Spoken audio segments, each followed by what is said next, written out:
नमस्कार। आज आपके हिंदी विभाग की ओर से दूसरा वाला भाग तोड़ती पत्थर। इसके कवि हैं निराला सूर्यकांत त्रिपाठी। निराला हिंदी जगत के में निराला के नाम से प्रसिद्ध है। आज हम दूसरे वाले भाग में प्रसाद कर रहे हैं। देखते देखा मुझे तो एक बार उस भावन की ओर देखा, छन्नी तार देखकर कोई नहीं देखा मुझे उस दृष्टि से जो मार खा रोई नहीं। यहाँ पर कवि कह रहे हैं जिस तरह से जो एक श्याम रंग वाली जो एक स्त्री जो पत्थर तोड़ रही है, एक पेड़ के नीचे बैठी हुई है, उसके आंखें में बहुत सा दुख दर्द है पर वो किसी को बता नहीं पा रही है। जिस तरह से एक कपास यानी रुई जिसे कॉटन कहते हैं, वो जैसे जलते समय आग नहीं दिखाती, अंदर ही अंदर जलती हैं, उसी रूप में वो स्त्री कवि को दिख रही है। और वो जिस नज़र से जिस आँखों से कवि को एक बार देखती है, तो देखने के बाद उसकी आंखें जब कवि के ऊपर पड़ती है तो कवि भी उन्हें देखते हैं। तो उसी के अनुसार वो उसके हाथ में जो गुरु हथौड़ा था, वो हथौड़े का मार उसके उंगली को लग जाता है और फिर उस उंगली में से उसे खून यानी रक्त बहाने लगता है। फिर भी वो उस दर्द को सहते हुए रोती नहीं, बस एक बार उस दृष्टि से देखते हुए बस अपने काम में फिर से वो व्यस्त हो जाती हैं।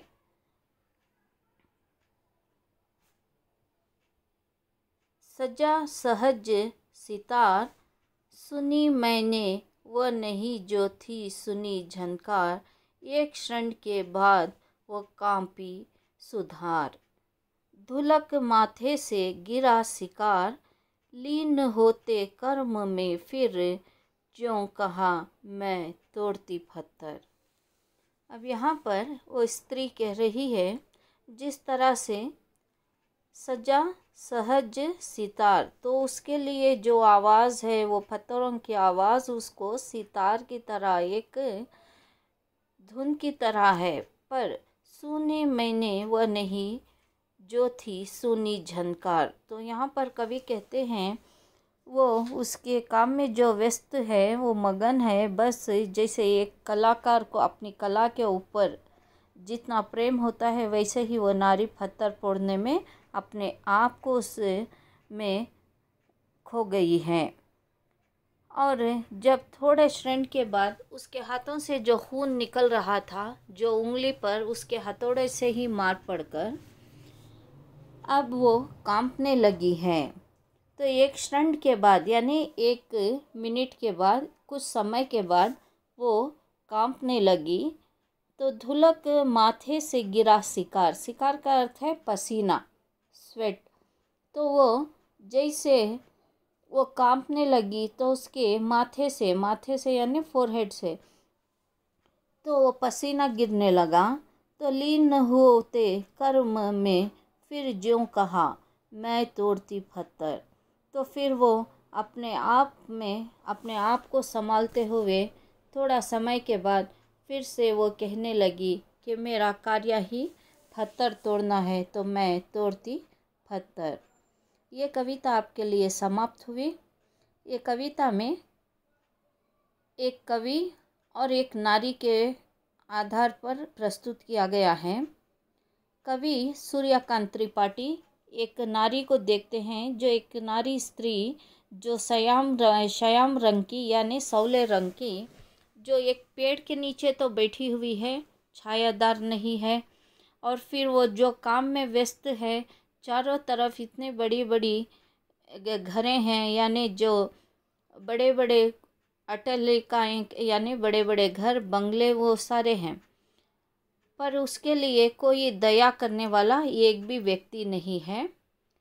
वो नारी अपने आप में काम में इतना व्यस्त हो गई है, जिस तरह से उसके ऊपर सूरज की गर्मी पड़ रही है, पर उसमें वो झुलसती हुई, वो सहती हुई गर्मी को भी इन पत्थरों को तोड़ती रहती है। तो एक बार कवि की दृष्टि यानी ये इलाहाबाद के पथ पर, यानी एक जो स्टेट है वहाँ के फुटपाथ पर जब कवि देखते हैं तो कवि उसे देखकर उनके मन में करुणा उत्पन्न हो जाती है कि ये नारी अपने आप को जला भी रही है, अपने मन को दुख भी दे रही है और कार्य में व्यस्त है। और जैसे उसके हाथ को मार पड़ता है, चोट लगती है, तो उस समय उस नारी की आंखों में से आंसू नहीं आते, पर उसके हाथ से जो खून बहने लगता है तो अपने आप को संभालती होती है। कुछ समय के बाद उसके जो माथे से सिकर यानी पसीना पड़ता रहता है, तो कहती है कि मेरा भाग्य ही यही है, मेरा जीवन ही यही है कि मैं कर्म और श्रम करके अपना जीवन पालूं।